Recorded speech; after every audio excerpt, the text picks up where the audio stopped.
Assalamualaikum warahmatullahi wabarakatuh.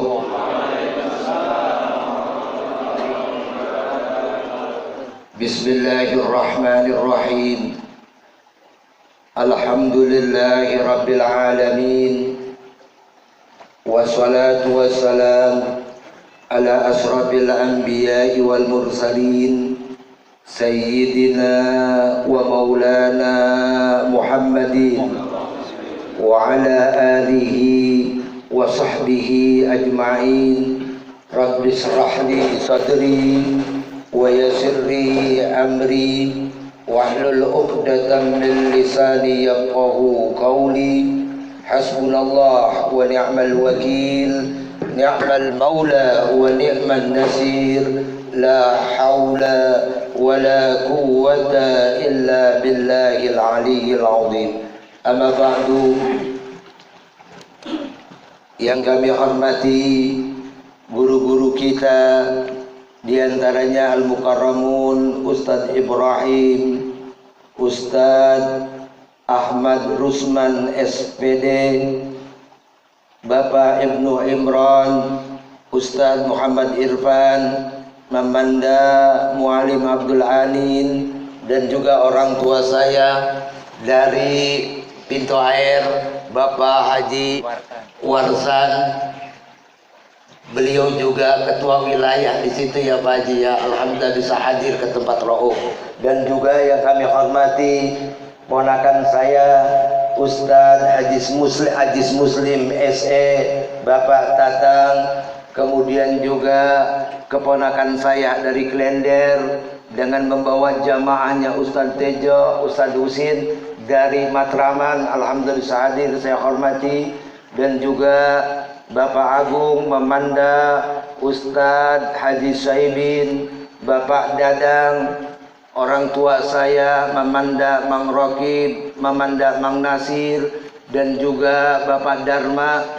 Dan dari Kampung Bulak juga saudara saya, sepupu saya Ustadz Saim beserta rombongannya, diantaranya Bapak Sofian, Bapak Sarif Ketua RT, dan juga keponakan-keponakan saya Ustadz Hidayatullah SS dan juga Ustadz Abdul Fatah SH.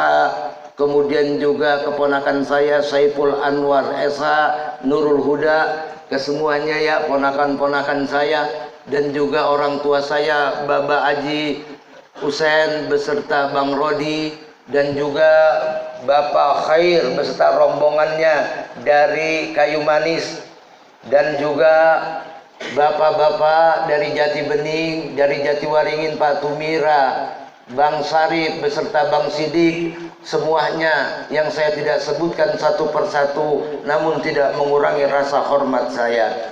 Dan begitu pula ada yang dari jauh, dari Tangerang. Beliau hadir di sini luar biasa, istiqomah walaupun jauh dari daerah Kunciran Tangerang. Tidak kita bisa bayangkan apalagi malam minggu masuk tol Pondok Indah kadang macet, yaitu Bapak Bang Badai beserta Bapak Hamdani dan Wan Hekal. Alhamdulillah bisa hadir ke semuanya nih ya. Engkong saya, engkong Daliman, semua ada ya. Kalau saya absen semua saya kenal. Ada Bang Yasin, luar biasa lah, luar biasa. Bang Teguh dan luar biasa lah, saya hafal semua. Semuanya ya. Mohon maaf sekali lagi jika saya tidak sebutkan satu persatu. Hadirin, puji syukur marilah kita panjatkan kehadrat Allah Subhanahu wa ta'ala. Salam dan salawat semoga tercurah melimpah selalu kepada baginda kita Nabi besar Muhammad sallallahu alaihi wasallam. Hadirin jamaah Majlis Samaniyata Asyara yang saya hormati, pada pengajian bulan yang lalu kita telah mengkaji bahwa tentang lillah, billah, dan juga fillah. Ketika saya mengkaji tentang lillah, tentang billah, ini ada pertanyaan. Ada guru saya Ustadz Nahrawi, di mana dia ya? Oh, Ustadz Nahrawi salam nyengir, ya luar biasa, guru saya ada di situ. Saya kaget juga, lupa, mohon maaf. Guru saya pernah bertanya, kenapa billah ini tidak dilanjutkan panjang? langsung ke lillah. Tentu pertanyaan ini memang saya jawab. Ketika nanti kita berbicara tentang billah, apakah siap atau tidak? Sebab nanti banyak kecaman-kecaman, kita khawatir nih yang belum paham. Sebab ketika kita berkata billah, itu otomatis la haula wala quwata illa billah. Tidak ada daya, tiada upaya kecuali kekuatan Allah. Jadi di dalam diri kita ada billah ini. Dan saya takutnya panjang lebar pembahasan, cukup dulu dah, nanti kita bahas itu. Sekarang yang kita kaji tentang lillah. Lillah adalah secara letterlek arti bahasa Indonesia karena Allah. Secara jauh lillah adalah milik Allah kita. Apa buktinya? Di dalam surah Al-Baqarah ayat 284 itu ada ayat Al-Quran, lillahi ma fis samawati wa ma fil ard. Milik Allah lah apa yang ada di langit dan di bumi. Kita garis bawahi lillah, kita ini milik Allah. Di dalam ayat Al-Baqarah bilang juga inna lillahi wa inna ilaihi rajiun.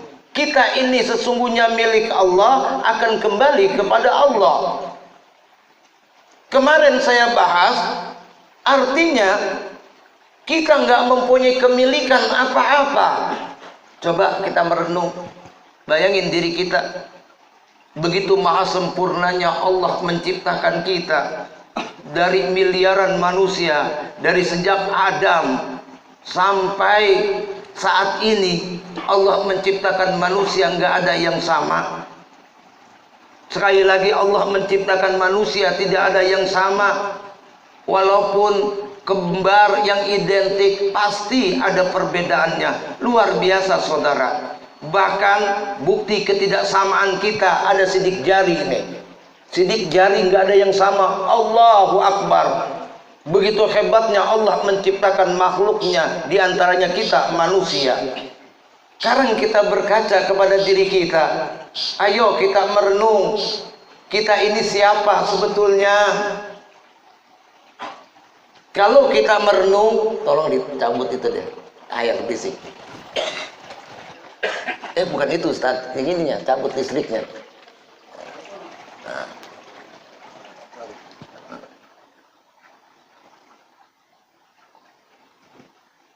Coba sekali lagi di Majlis Samaniyata Asyara ini kita berpikir tentang diri kita.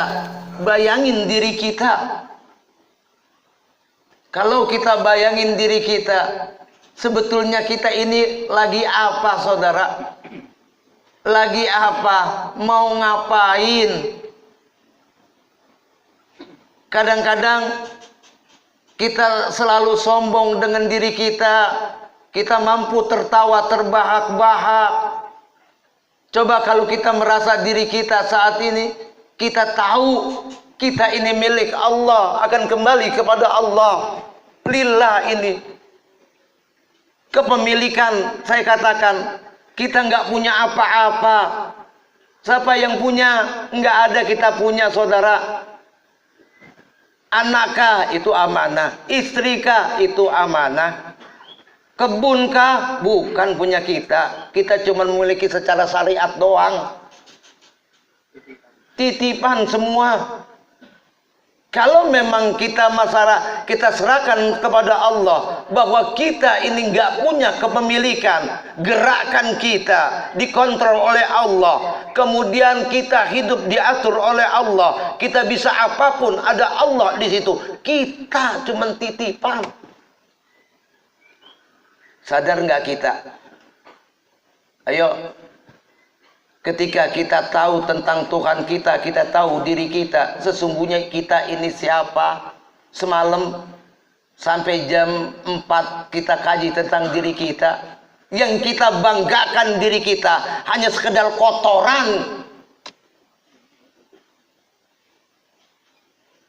Coba kita merenung.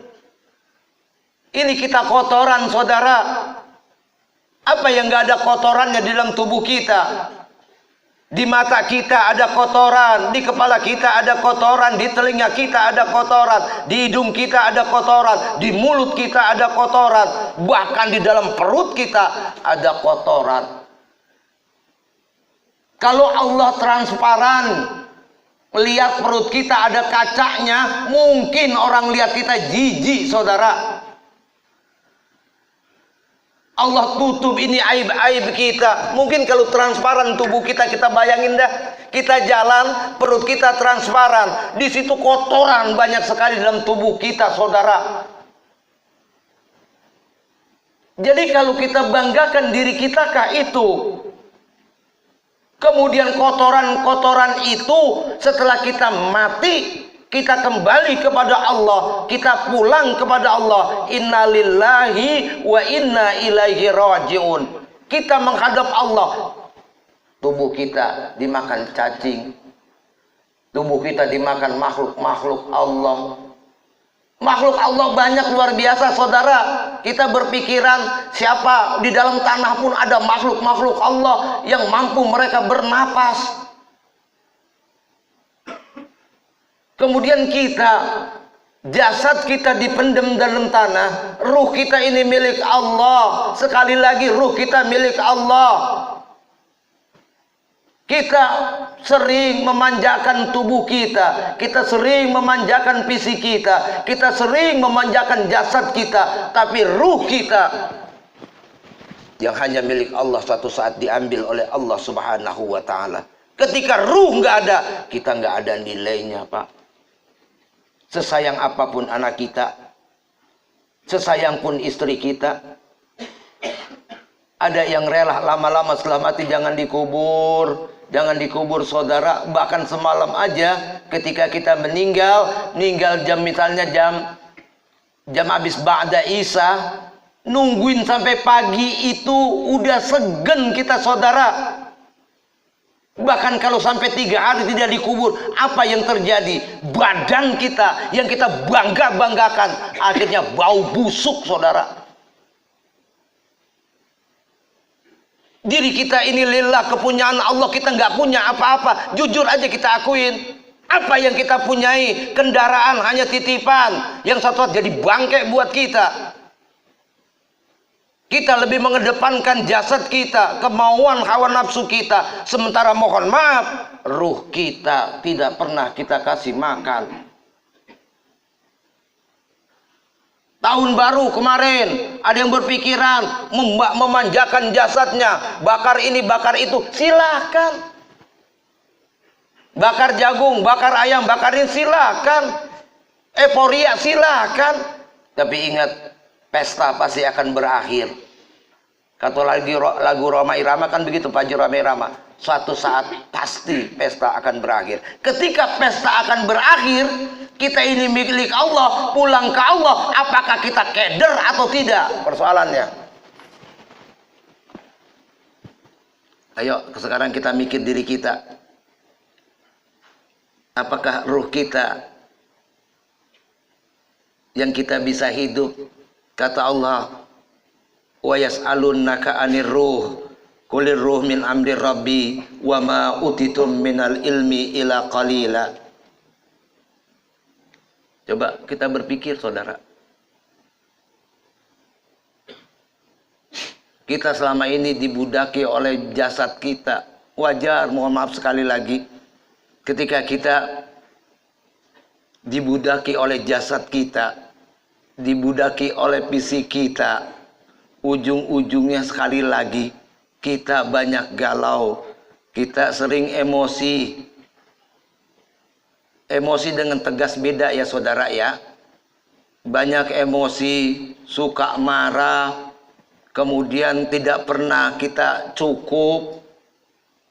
Berkaitan dengan lillah ini pula, kalau memang kita ini cuma hidup, mohon maaf, kita digerakkan oleh yang menggerakkan kita, yaitu Allah. Dalam ketika nanti kita mengkaji tentang wujud, sifat Allah wujud, nanti kita akan berkata manusia tidak wujud. Manusia ada karena ada yang mewujudkan, karena ada yang mengadakan. Suatu saat pun kita diambil nih. Ketika kita diambil, bayangin dah ketika kita diambil oleh Allah. Bayangin saudara. Hidup ini bukan hanya di dunia. Nanti kita pindah ke alam barzah. Ke alam barzah kita hidup. Kemudian nanti kita akan mengalami yaumul ba'as namanya. Ketika kiamat, setelah yaumul ba'as kita menghadapi padang mahsyar. Setelah padang mahsyar kita menghadapi mizan. Setelah mizan kita menghadapi alam hisab. Alam hisab kita alam sirat. Barulah kita menentu surga dan neraka di situ. Berarti hidup kita ini, ya Allah, masih panjang saudara.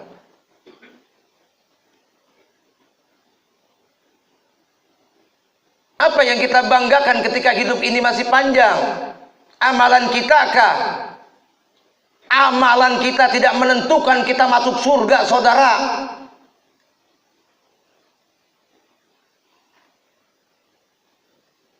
Apa yang kita bangga-banggain? Amalan kita dengan nikmat Allah berikan kepada kita. Wa in ta'udu ni'matallahi la tusuha. Kita ini milik Allah sekali lagi. Allah memberikan nikmatnya, tidak akan sanggup kita menghitung nikmat Allah itu.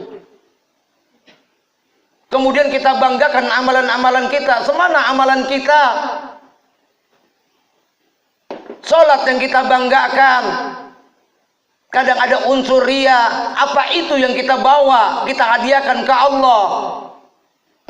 Sholat karena takut dilihat orang, kita nggak datang sholat nggak enak, jadi sholat kita kena orang lain. Sholat, ketika kita sholat kemarin saya katakan Allahu Akbar, kita ingat apa aja yang kita ketika itu terjadi. Itu yang kita banggakan, kita bakal masuk surga. Amalan itu. Puasakah? Puasa, mohon maaf, puasa kita puasa model apa? Terus terang aja. Puasa kita cuma nyetop makan doang kok. Jujur aja kita akuin.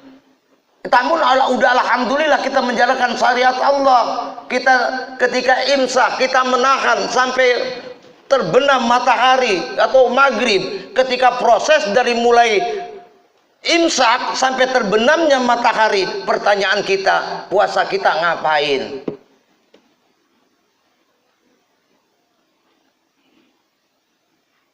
Puasa kita mikirin bagaimana baju anak-anak, bagaimana kue.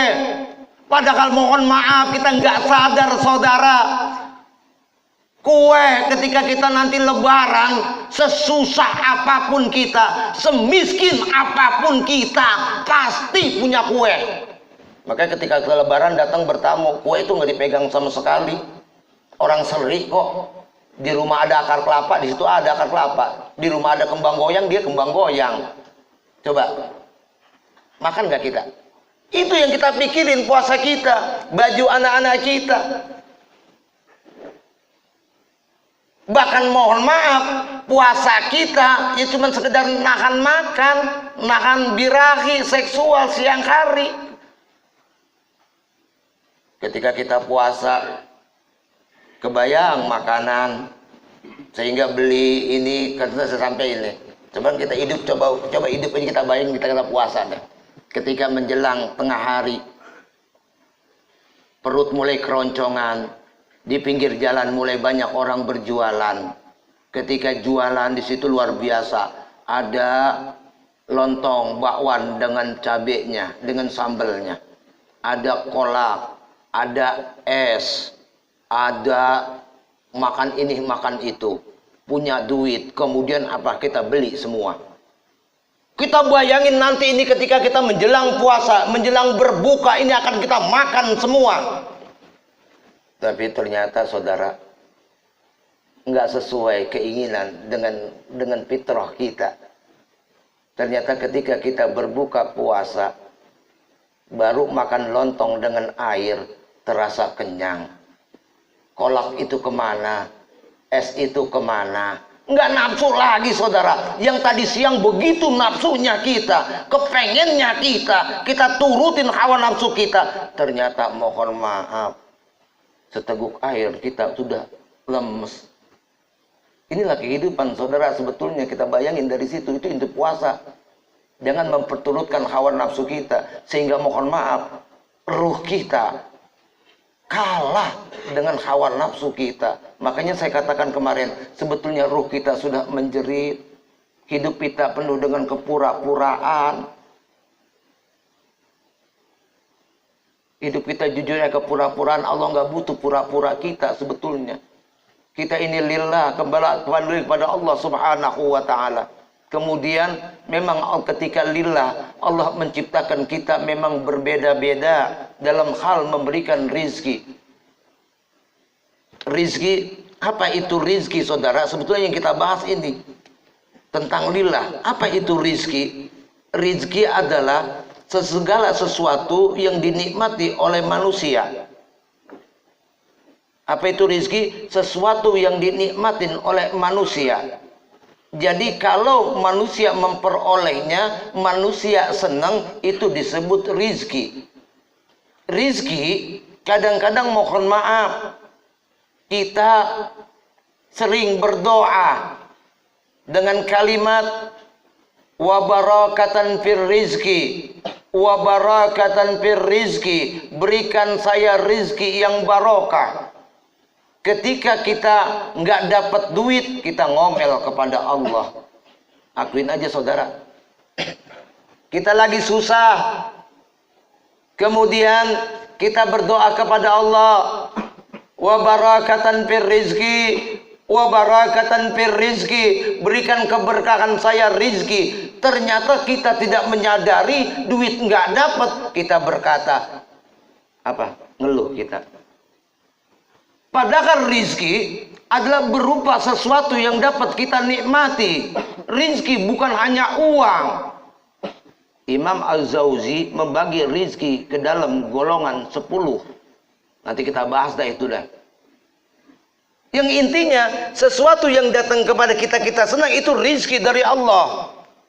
Bukan semata-mata duit, air masuk ke mulut kita, itu rizki. Makanan dapat kita cerna, kita makan, itu rizki. Kadang-kadang kita terbatas pada duit saja. Kebayang nggak kalau ngomong alhamdulillah rizki saya banyak, pasti udah kebayang duitnya banyak? Pasti nggak? Kita udah sepakat pasti. Kita udah sepakat. Bagaimana rizki lu? Hancur dah rizki gua. Lah hancur dari mana saudara? Itu kata Imam Auza'i, dikatakan rizki kesehatan itu juga rizki. Kalau kita sakit ke rumah sakit, kalau pakai BPJS ngantri, kalau pakai duit cash cepet, kan begitu ya? Tentunya ketika kita sakit nggak ada biaya, lebih mahal, padahal biayanya sakit itu mahal. Ada yang puluhan juta sampai ratusan juta. Dan kita beranggapan ketika kita lillah, kita nggak bisa memiliki apapun. Allah yang memberikan rizki itu kepada kita. Bukan usaha kita, bukan kerja keras kita. Tapi memang manusia ada pembeda. Inilah kemahakuasaan Allah sebetulnya kalau kita sadari. Jangan kira nanti ketika kita jatuh miskin, kita dihinakan oleh Allah. Ketika dia kaya, dia dapat kemuliaan dari Allah. Keliru saudara. Hati-hati ya. Allah memberikan rizki. Kita bicara materi aja lah. Duit. Padahal napas aja ini rizki dari Allah. Kalau bisa napas, mampus kita. Dia kan napas mampus kalau bahasa orang Betawi. Ya mampus ya. Kagak napas, mati. Ini rizki, oksigen kita hirup. Kalau di stop aja sama Allah, ya Allah, manusia mah kagak ada apa-apanya, di stop aja bentaran napas kita, mati. Apa yang kita bagian, kita lillah ini, kita milik Allah. Di antaranya ketika kita menyadari kita ini milik Allah, Allah berikan rizki kepada kita. Tuh. Bagaimana caranya? Buka Al-Quran. Allah memberikan rizki kepada manusia. Bagaimana kita memperolehnya? Allah memberikan solusinya. Coba kalau kita baca Quran yang jumlah ayatnya menurut jumhur ulama, kesepakatan ulama 6.666 ayat, 114 surat, 30 juz, tebal nih. Allah memberikan bagaimana untuk memperoleh kita rizki, menarik rizki. Ada diatur dalam Al-Quran. Bahkan di dalam kitab Asbabur Rizki yang dikarang oleh Imam Ibrahim. Saya lupa apa. Imam Ibrahim Al-Jarilah kalau nggak salah. Itu banyak dijelaskan tentang rizki, asbabur rizki. Namun di dalam Al-Quran ternyata kita selidiki, ketika Allah memberikan rizki kepada manusia, kita pengen dapat duit, ternyata cuma ada 7. Ada 7. Nanti kita bahas ke situ dulu. Saya pengertian rizki dulu dah kita bahas. Bagaimana kita menarik rizki? Allah sudah bilangin tuh kepada kita sebetulnya. Kita ini sudah diproduksi oleh Allah. Kemudian Allah memberikan petunjuknya kepada kita. Maka kita jangan pakai sombong. Coba. Sekali lagi mohon maaf. Yang kita idam-idamkan semua orang pasti pengen kaya. Nggak ada yang pengen miskin. Ada yang pengen miskin doa? Ada nggak? Saya rasa nih doa kita nih, Masya Allah. Tiap hari berperang di atas langit. Ya Allah. Kata malaikat, ini Mas Boy pengen kaya. Kata malaikat, gimana ya Allah? Ini pengen kaya. Kayak kemarin bola aja emang nggak perang doa itu. Orang Thailand doa, orang Indonesia doa, perang doa di atas dah. Orang udah dijanjiin berapa miliar tuh katanya? 12 miliar ya, kalah. Lagi udah janjiin aja, ntar kalau udah menang udah janji, kan jadi malu-maluin aja. Nah kalau kita lihat begini, kita kembali lagi. Setiap kita yang kita idam-idamkan, yang kita inginkan pengen kaya. Apa itu kaya? Kaya punya harta, punya duit, punya uang, punya fulus. Kalau bahasa Padang itu punya piti. Nah, kalau orang sekarang nyebutnya cuan, gitu ya? Ya benar Bang Fauji. Itu yang kita idam-idamkan. Yang jadi permasalahannya, kadang mohon maaf, apakah kita sadar Allah memberikan rizkinya kepada kita?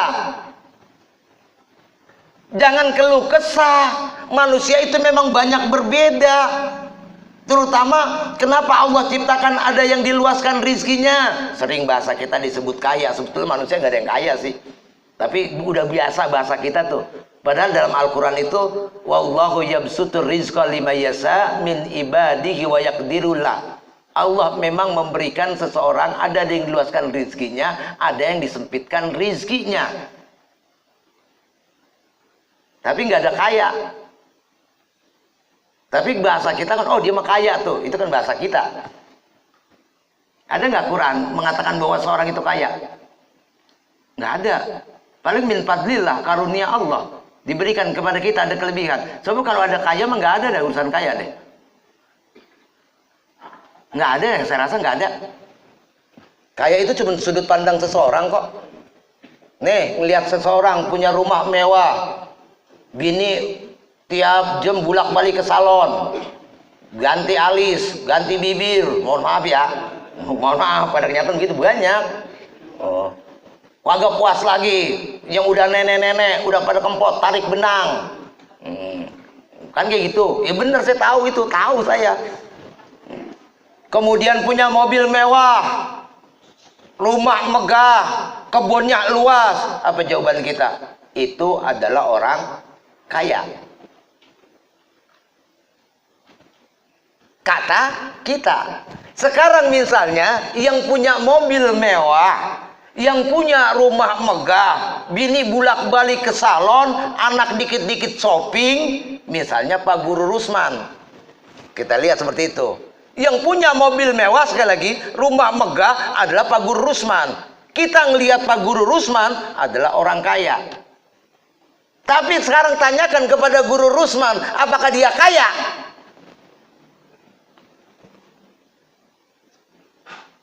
Tanyakan kepada orang itu apakah dia kaya? Enggak. Hidup ini cuma hawa nafsu, saudara. Saudara dulu dari pekerja nih, mohon maaf, dari kerja rendahan, mohon maaf. Kemudian pengen ngebayangin enak kali kalau jadi atasan. Jadilah atasan, kita capek. Setelah jadi atasan malah puyeng, saudara. Tanya Bang Sahril tuh. Bergerak kemana-mana. Malam kagak tidur, berangkat pagi. Terus pulang malam, rumah cuma tempat tidur doang. Ujung-ujungnya bini nggak pernah dipegang. Akhirnya cetan sama orang lain. Akuin karena zaman sekarang. Bini yang udah dikasih kemewahan, apa dia bilang? Lu nggak pernah bahagiain gua. Mohon maaf kalau berantem. Ini diantara kita semua nih yang punya istri, pasti pernah istrinya berkata, lu nggak pernah bahagiin gua. Akuin.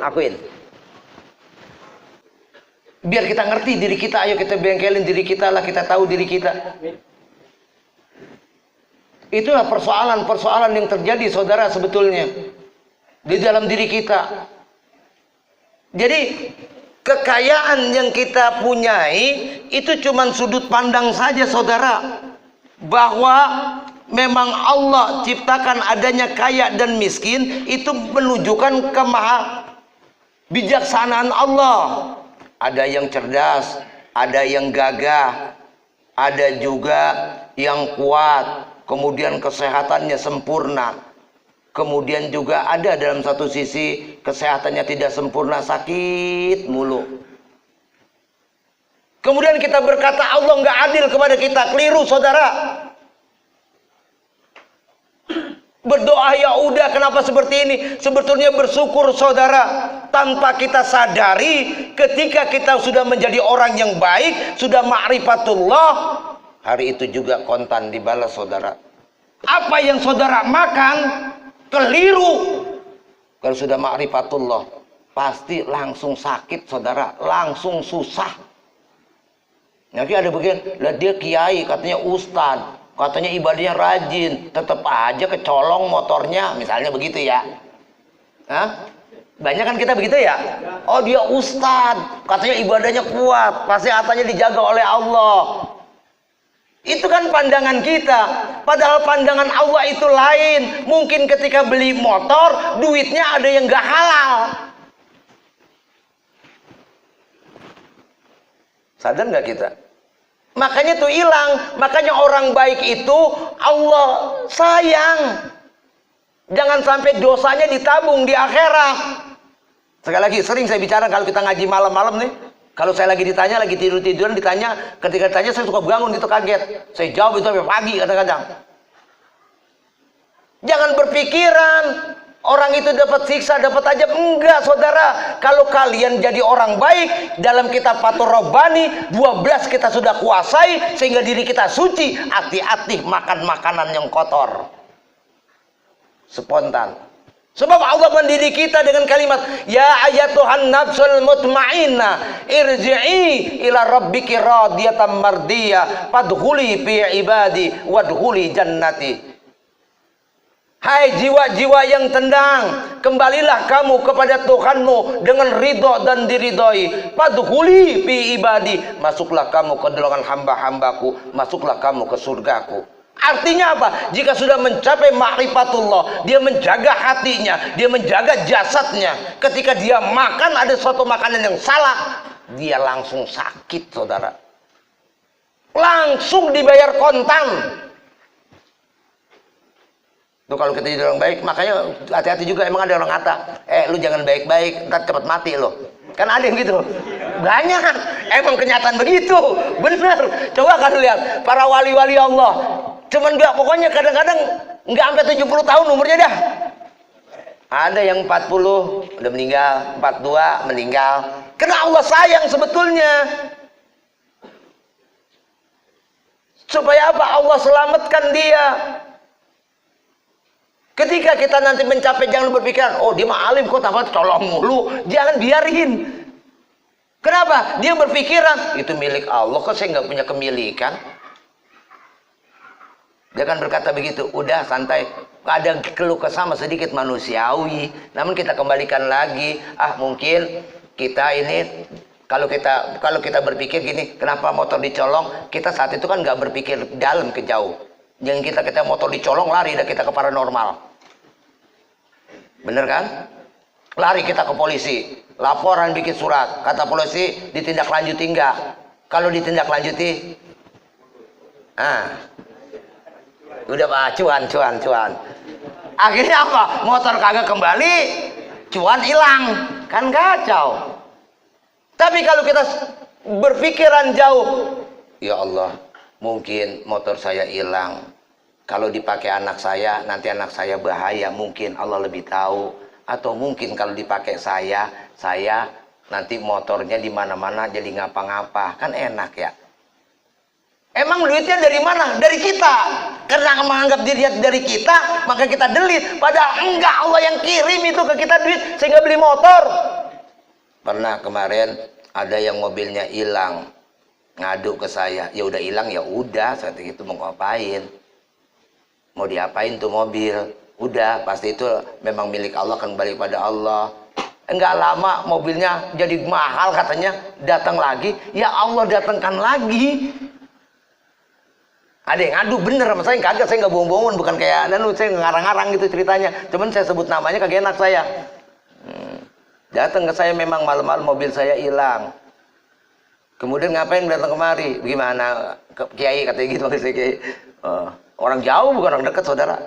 Saya bilang udah ini kehendak Allah, udah santai aja. Nanti gua ada kembalinya lagi pasti Allah. Kalau ente takwa mah.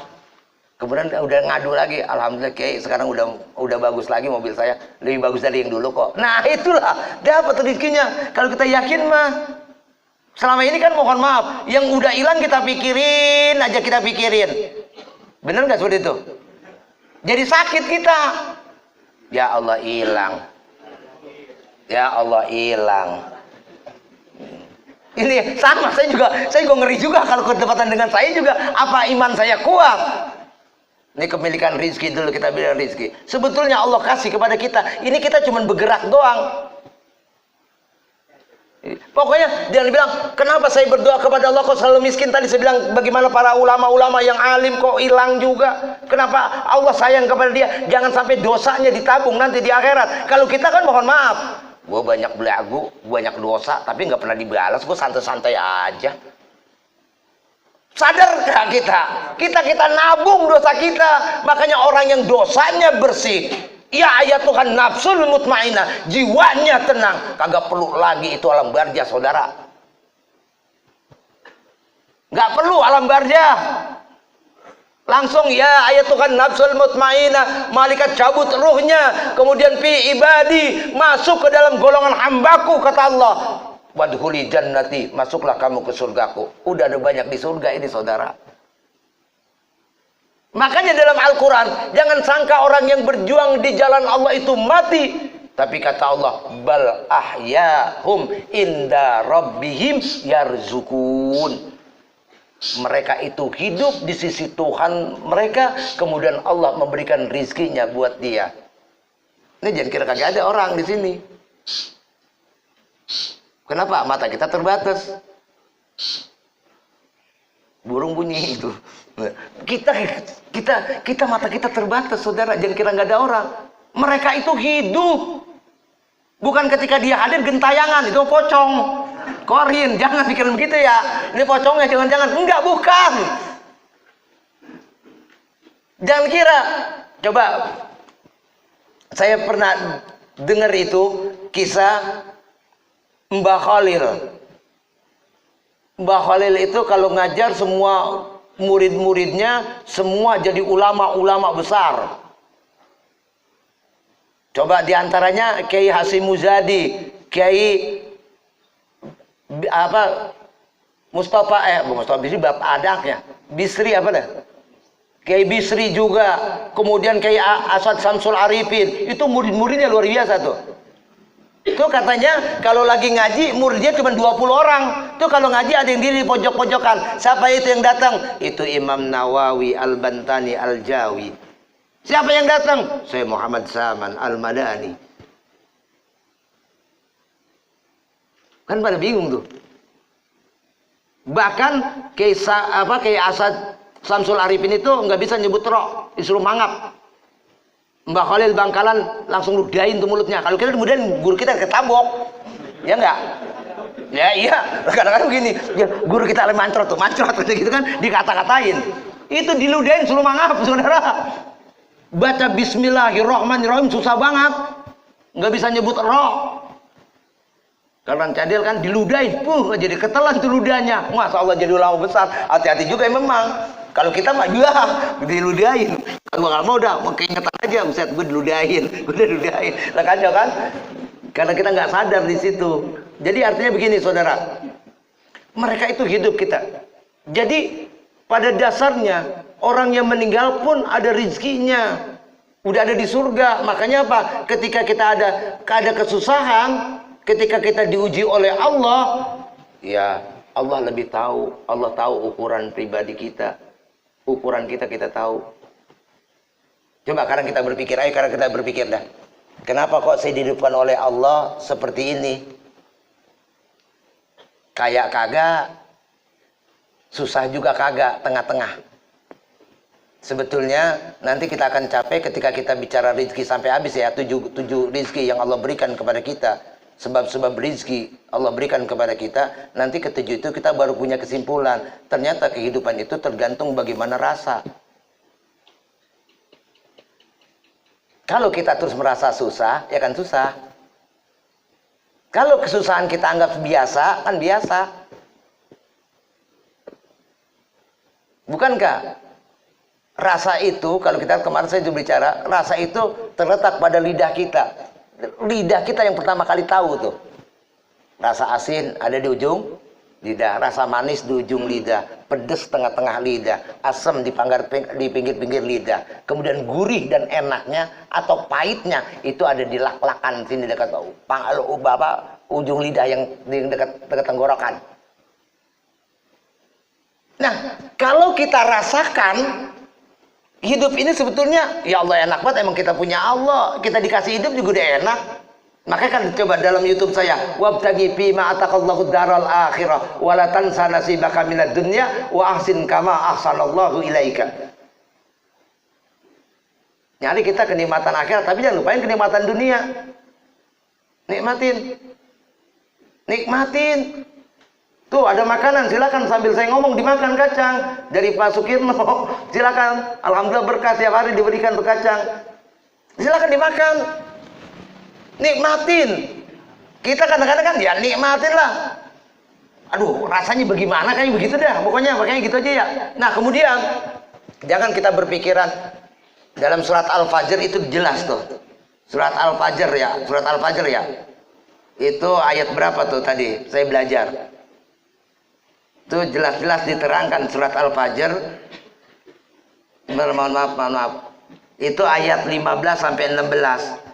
Kita menyangka jika kita kaya, kita dimuliakan oleh Allah.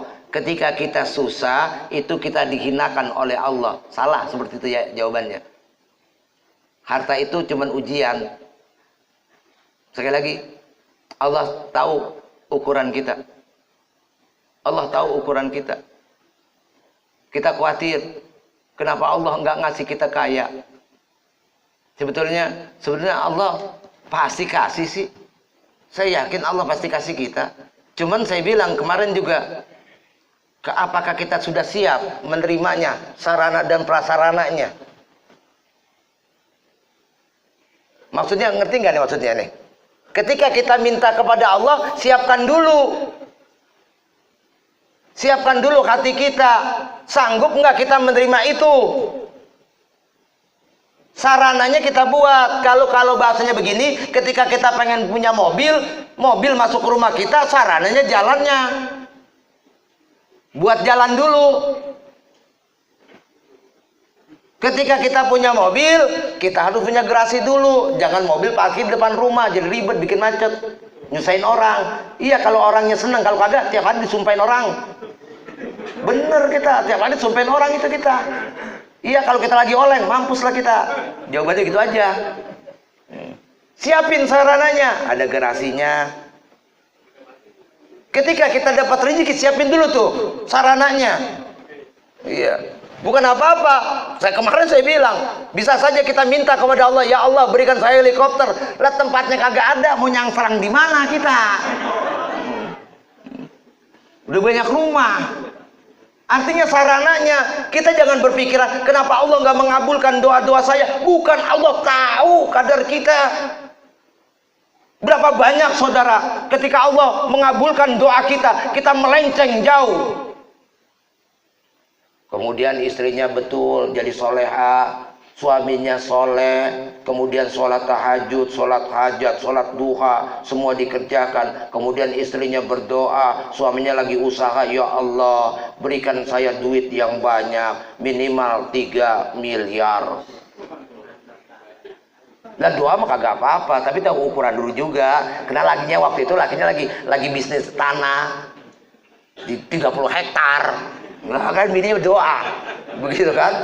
Lah doa juga sesuaiin. Gaji kita 1 juta, pengen 10 juta. Lah jauh, jangan disesuaiin doa sesuai ukuran kita. Ya, sesuai ukuran kita. Nah rupanya suaminya lagi bisnis tanah. Udah cerita, Neng, kalau laku ini biasa kalau tahu tanah mah kebagian satu orang 10 miliar.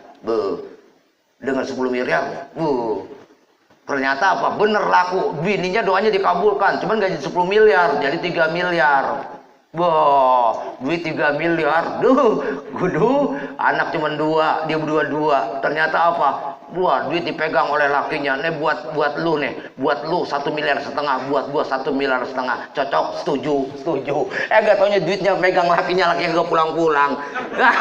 Lah, sekarang duit banyak. Dulu laki tiap hari ngelus dia. Neng, I love you. Ntar punya duit banyak, kagak taunya nyangkut di janda kembang. Kan kacau. Lah buat apa duit? Ayo, buat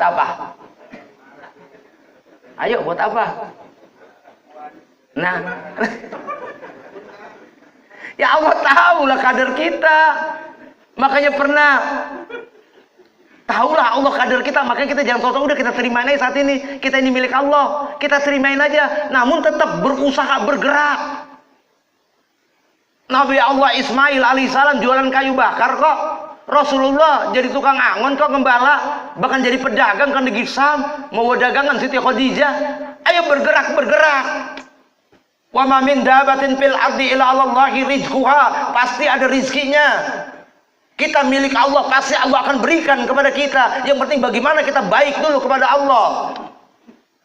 Jangan buruk sangka.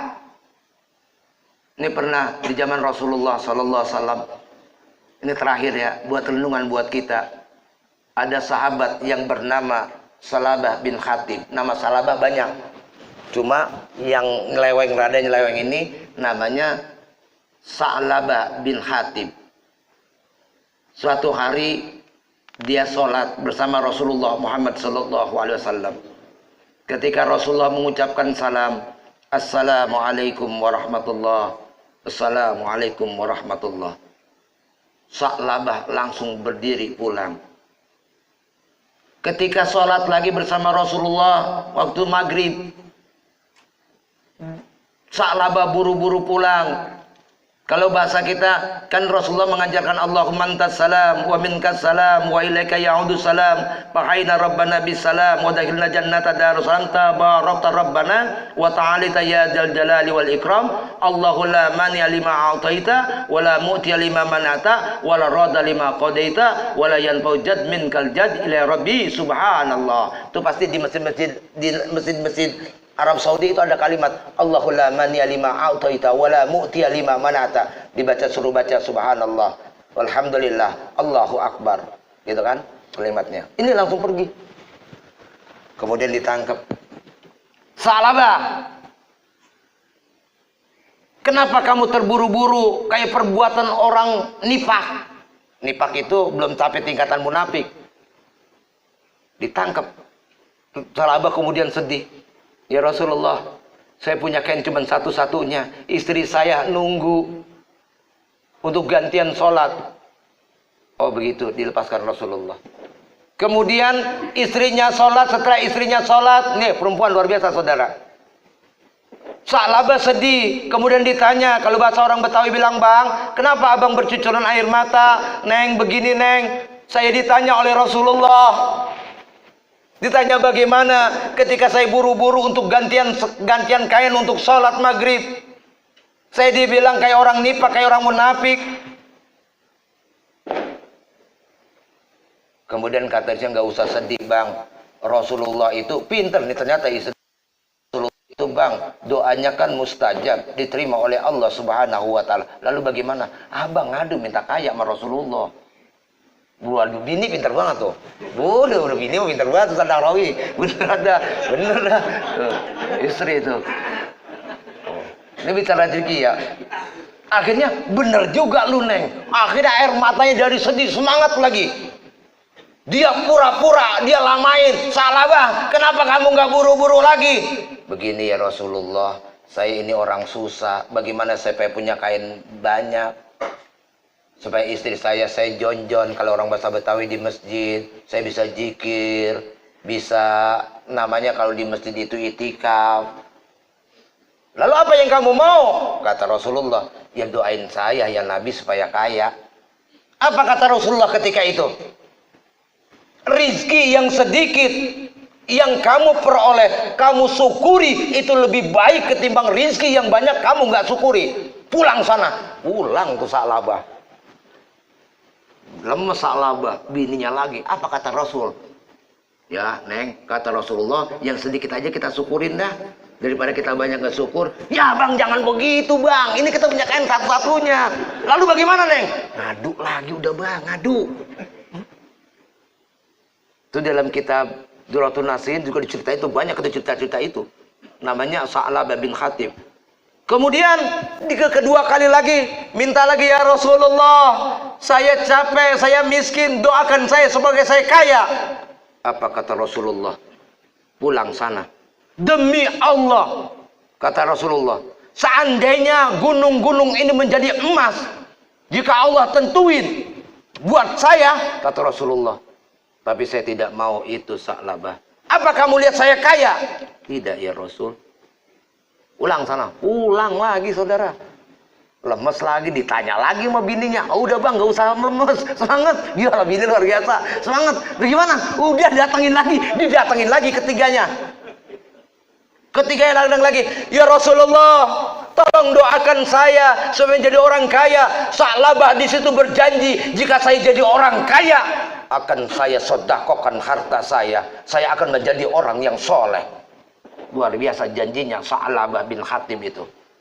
Kemudian Allah berdoa, ya Allah berikan rizki kepada Sa'labah, malan berupa harta, dikasih kambing yang lagi bunting. Ternyata dengan izin Allah, doa Rasulullah, tuh kambing kagak berhenti beranak. Luar biasa tuh. Wah, kayak burung murai itu. Sebulan 2 kali. Ini coba lihat, itu luar biasa. Akhirnya apa? Memenuhi lembah ternaknya yang luar biasa. Yang tadinya Sa'labah ikut jamaah, sekarang tidak lagi ikut dalam sholat Jumat doang. Lama-lama makin banyak, itu penuh dengan binatang ternaknya. Malan, kaya Sa'labah. Kemudian Rasulullah teringat kepada Sa'labah, ditanya, Sa'labah kemana? Jangankan sholat Jumat, dia kemana?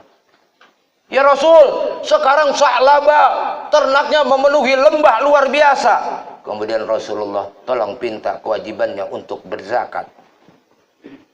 Ketika utusan Rasulullah datang, ngapain lu datang? Kata di Sa'labah tuh, hati-hati makanya saudara, hati-hati, kita kalau nggak siap kaya, hati-hati, jadi brengsek kita. Apalagi orang Betawi. Orang Betawi nggak boleh kesinggung dikit, dia kaya. Pala lu dijual, gue beli sini. Berapa? Kan orang Betawi lagunya begitu. Bener, orang Betawi mah. Ya Allah, orang Betawi mah. Nih saya orang Betawi, saya bukan kata orang Betawi. Miskin aja sombong, apalagi kaya. Kacau bos, kacau. Padahal punya rokok sebatang doang. Dia elah gayanya, ampun. Ini hati-hati kita bicara lillah, karena Allah kita diberikan harta. Hati-hati, harta ini ujian juga. Apa kata Sa'labah? Enak aja, ini hasil jeripaya saya. Kok Rasulullah minta upeti sama saya? Nauzubillah min jalik, kalimatnya upeti. Rasulullah, kemudian sahabat ngadu ke Rasulullah. Gimana? Nggak mau Sa'labah. Coba pinta lagi. Nggak dikasih lagi oleh Sa'labah. Ketiga kali nggak dikasih. Turun Al-Quran tuh dalam surat At-Taubah ayat 75-76. Coba buka di situ. Wa minhum man akhadallah la in atana min fadli lanasaddaqana walana kunnana minas salihin. Dan di antara mereka ada orang-orang yang berjanji kepada Allah, sesungguhnya jika Allah memberikan saya sebagian karunia-Nya kepada saya, pastilah kami akan bersedekah dan pastilah kami menjadi orang-orang yang soleh.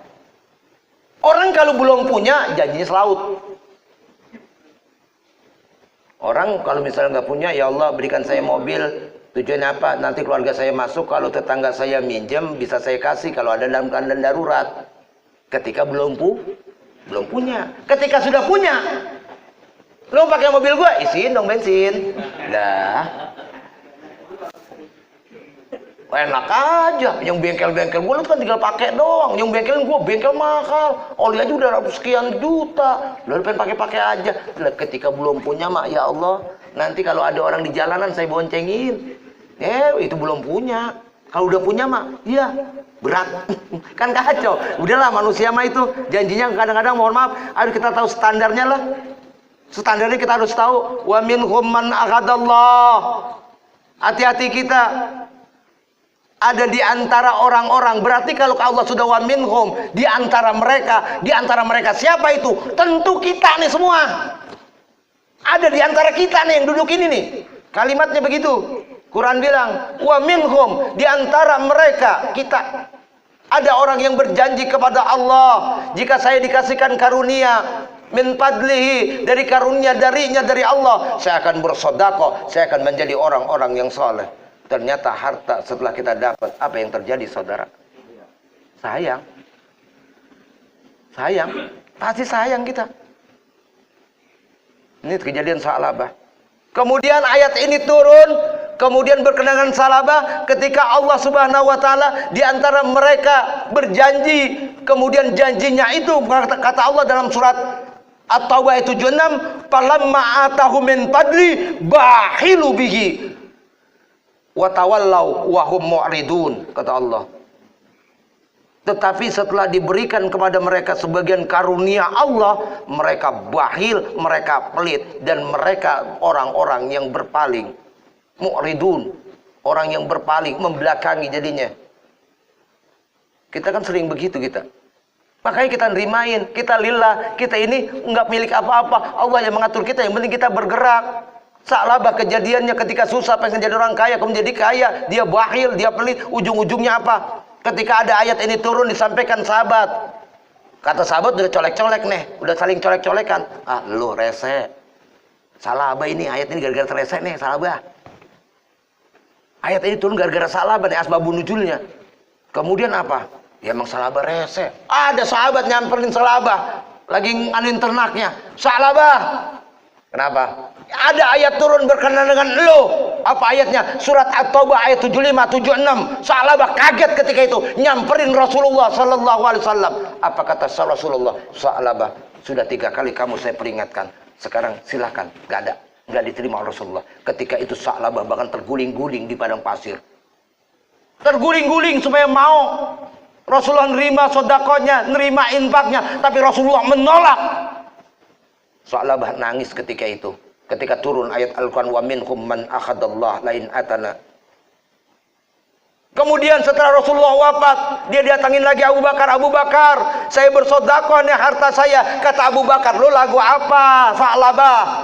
Rasulullah aja nolak, apalagi gua, kata bahasanya. Kak, gua nggak terima. Bawa itu harta lu. Luar biasa tuh, tegas. Coba kalau kita bawa duit 1 miliar ini, gimana Ustaz? Ya udah gue terima, halal. Dah, kita kan gitu. Mohon gampang berubah. Lebih baris ya. Iya, kita mah terus terang aja. Ya jangankan 1 miliar, 2 juta, 3 juta, udah gue berubah tafsir hadis, dalil berubah. Kan gitu dia kalahkan. Kan kacau. Luar biasa. Ketika Abu Bakar pun wafat, ditemuin itu Sayyidina Umar bin Khattab radhiyallahu an. Apa kata Sayyidina Umar bin Khattab? Lo nggak mikir, Rasulullah sudah nolak, Abu Bakar sudah nolak, apalagi saya nolak. Pergi sana. Pada masa Utsman bin Affan, Sa'labah bin Khatib jatuh bangkrut. Nauzubillah min dzalik. Artinya apa? Kita bersyukur kepada Allah, kita lillah, kita diberikan ini apa adanya kepada Allah. Allah sudah memberikan karunia-Nya. Jangan kita batasi emang amal kita seberapa. Nggak akan sanggup tangan kita gerakkan ini dengan ibadah sholat kita, dengan ibadah puasa kita. Siapa yang sanggup? Kok bangga? Kita bangga-banggain itu. Ayo ibadah. Ibadah kita kan belum sampai, mohon maaf sekali lagi, belum sampai makrifat. Jangan kan makrifat, kita udah hakikatnya ribet. Kita nggak pernah tahu diri kita, saudara. Kita kalau kesah mulu. Allah kita paksain mulu, Allah kita paksain. Tahu paksain? Jujur kita ini Allah tiap hari kita paksa. Emang Allah siapa? Kita atur. Minta rezeki begini, ngadu. Pas sudah dapat aja lupa sama Allah. Padahal Allah maha kasih, maha sayang kepada kita. Kita diuji, kita diberikan harta. Tujuannya apa? Harta yang kita miliki. Nanti kita akan sampai tingkatan juhud. Kita berpaling dari harta itu. Harta yang kita miliki cuma sebagai sarana untuk dekat takarub ilallah, kepada Allah subhanahu wa ta'ala. Intinya nanti kita akan bahas tentang lillah ini. Allah sebab Allah akan memberikan rizki kepada kita. Demikian, mudah-mudahan ada manfaatnya. Pengen sih ada tanya jawab tapi waktunya malam. Ya, mudah-mudahan ada manfaatnya. Ihdinas siratal mustaqim, wabillahi taufiq wal hidayah. Assalamualaikum warahmatullahi wabarakatuh.